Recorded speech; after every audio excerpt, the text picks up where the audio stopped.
Thank you first of all. मुझे actually में एक के बाद एक जैसे टीज़र आया, फिर ट्रेलर आया, एंड नाउ जिस तरीके से टाइटल ट्रैक भूल भुलैया 3 का आया, हर चीज़ में जिस तरीके का रिएक्शन ऑडियंस का आ रहा है, फैंस का आ रहा है, हम सब लोग बहुत खुश हैं उससे।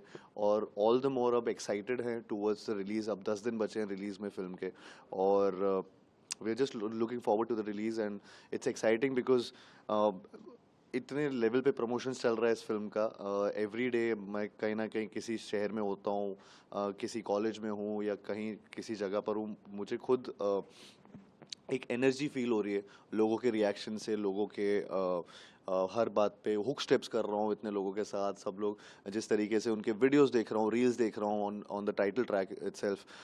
ट्रेलर भी जब आया था तो उसके डायलॉग्स पे इतने मीम्स बने थे, या इतनी फनी इंटोनेशंस थे, या इतनी थ्योरीज अभी फिल्म के बारे में बन रही है कि क्या होने वाला है इसका एक्चुअली में, फिल्म के एंड में क्या होने वाला है, या सारी चीज़ें।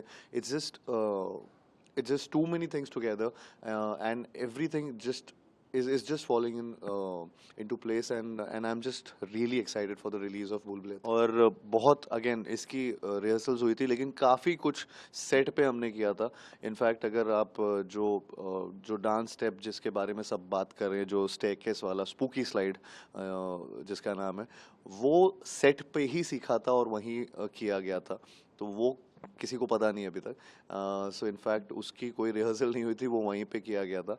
एंड उसके अलावा लेकिन ऑफ कोर्स जो मेजर रोड, जो वन शॉट है शुरू का, जो पूरा का पूरा, जिसमें बहुत सारी चीज़ें, बहुत रिएक्शंस आ रहे हैं लोगों के जिस चीज़ को लेकर, आई थिंक वो उसकी रिहर्सल्स हुई थी काफ़ी दिन तक। और जो प्रमोशन के दौरान करना पड़ रहा है। वो तो मैं बहुत खुश होता हूँ। हाँ। मुझे ऐसा लगता है कि जितना एंटरटेन कर पाऊँ उतना कम है। और and I love being there right in front of the audience, and उनको एंटरटेन करना मुझे बहुत पसंद है। तो मुझे प्रमोशंस में तो बहुत मज़ा आ रहा है। इनफैक्ट ये जब से गाना आया है तब से ऑल द मोर जिस तरीके से रिएक्शन आ रहे हैं सबके, I think I am just too happy with all the reactions coming towards our film. तो आपने करेक्ट है। मैं आपको एक चीज़ हाँ। बताऊं, एक्चुअली जब हम भूल भुलैया 2 की थी, तब रू बाबा का कैरेक्टर एस्टैब्लिश नहीं था, और तब किसी को नहीं पता था अच्छा रू बाबा क्या है, कौन है, कैसे होगा। तब रूहान क्योंकि कैरेक्टर का नाम था, तो उससे वो रू बाबा कैसे बना, all that thing was there in Bhool Bhulaiyaa 2। लेकिन भूल भुलैया 3 के प्रमोशंस में एक्चुअली जहाँ जहाँ मैं जा रहा हूँ वहाँ वहाँ मुझे रू बाबा के नाम से बुला रहे, बच्चे बच्चे रू बाबा बोल रहे हैं। एंड इट सीम्स लाइक कि मतलब कैसे बहुत ही अलग तरीके का प्रमोशंस लग रहा है मुझे, क्योंकि सडनली वो कैरेक्टर स्टैब्लिश हो चुका है, और उसके बारे में, और कपड़े पहन कर आ रहे हैं, वो सेम सिमिलर कॉस्ट्यूम आउटफिट पहन कर आ रहे हैं, बच्चे पहन कर आ रहे हैं, and it's just a different feeling all together कि ऐसा एक कैरेक्टर इतने बड़े लेवल पे स्टैब्लिश हुआ पिछली फिल्म के साथ। और इस वाली में ऑफ कोर्स अगर मैं कुछ चेंजेस की बातें करूं, तो मैं तो रिप्राइज ही कर रहा था रू बाबा का कैरेक्टर। एंड एंड बस मेरा एक ही चीज़ जो मेरे लिए बहुत डिफरेंट हो रही थी वो ये था कि मैं चंदू चैंपियन जो फिल्म शूट कर रहा था, उसके जस्ट बाद, उसको ख़त्म करने के बाद मैं भूल भुलैया 3 के सेट पे जा रहा था। तो वो मेरे लिए अचानक से एक बहुत अलग किस्म का चेंज ऑफ एनवायरनमेंट आया, चेंज ऑफ कैरेक्टरिस्टिक ट्रेट्स आया। And but eventually I think 2-3 दिन मुझे लगे कि to get into this character and this environment, because इसका सुर ही बहुत अलग है। तो एंड वंस मतलब वो स्टार्ट हुआ तो मुझे बहुत मज़ा आने लगा। विद्या बालन, माधुरी दीक्षित और सस्पेंस कुछ रिवील करेंगे क्या? अभी सस्पेंस में है ही कितने सर, हम्म। एक हफ्ता तो बचा है, 10 दिन है।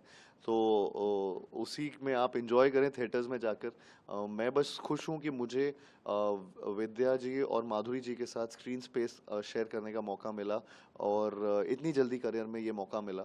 आई थिंक उनके साथ तो काम करने का मौका मिला, उन दोनों के एक फ्रेम में, और मुझे उनके साथ एक्टिंग करने का, ये सारे मौके मेरे लिए बहुत बहुत बड़े अपॉर्चुनिटीज़ रहे हैं।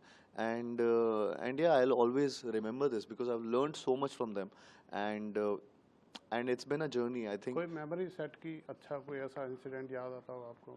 बहुत मतलब हम लोग मतलब मेरे लिए तो ऐसा लग रहा था I was in a dream because Madhuri ji का मैं बहुत बड़ा फैन रहा हूँ, विद्या जी का मैं बहुत बड़ा फैन रहा हूँ, उन दोनों के साथ बैठ के लंच खा रहा हूँ या फिर उनके साथ एक्टिंग कर रहा हूँ या सीन्स परफॉर्म कर रहा हूँ, कॉमिकल सीन्स कर रहा हूँ या फिर कुछ ना कुछ हॉरिफिक सीन्स परफॉर्म कर रहे हैं, बट एवरीथिंग आई थिंक मुझे ये सारे मेरे लिए बहुत एक्सपीरियंसेस रहे जिनका मैं लाइफ लॉन्ग मतलब मैं जिनको याद रखूंगा। I think it's the flavour of the season, horror comedy genre. In fact जब हमने 2 साल पहले भूल भुलैया 2 रिलीज की थी, उस टाइम काफ़ी लोगों ने बहुत क्वेश्चंस किए थे कि ये फिल्म शायद से पता नहीं चलेगी नहीं चलेगी, तो सबके कन्फ्यूजन थे, but it did wonders for all of us and I think वो उस टाइम बहुत I think horror comedy genre अचानक से विद भूल भुलैया 2 हम सबका उसमें ध्यान आकर्षित हुआ and right now also with Bhool Bhulaiya 3 in fact with the success of all the horror comedy films, this is again something I feel families and बहुत सारी ऑडियंस ऐसे इस जॉनर को देखना चाहती है एंड मैं खुद मतलब ऐसी बहुत फिल्में देखना चाहता हूँ, पसंद करता हूँ, तो मुझे ऐसा लगता है कि this is something which is very exciting. In fact horror एक ऐसा जॉनर है, अगर वो कॉमेडी के साथ जब मिक्स होता है सो इट्स ऑटोमेटिकली वो एक थ्रिलिंग एलिमेंट आ जाता है एंड एक कॉमिकल नेचर उसमें ऑलरेडी है, सो वो दोनों का मिक्सचर एक बहुत ही एक एक एक एक्साइटिंग सा एक एक्सपीरियंस देता है लोगों को, ऑडियंस को, विच आई फील ऑडियंस एंजॉय करती है थिएटर्स में जाके। मैं बस यही बोलना चाहूँगा कि दिवाली रिलीज हो रही है भूल भुलैया, आप सब अपने परिवार के साथ जाइए और एंजॉय कीजिए, जैसे भूल भुलैया 2 को आपने इतना प्यार दिया था बिकॉज उसने इतना एंटरटेन किया था आपको, भूल भुलैया 3 भी 3 गुना एंटरटेन करेगी आपको और आपको बहुत मज़ा आने वाला है, तो आई होप ये दिवाली भूल भुलैया वाली हो।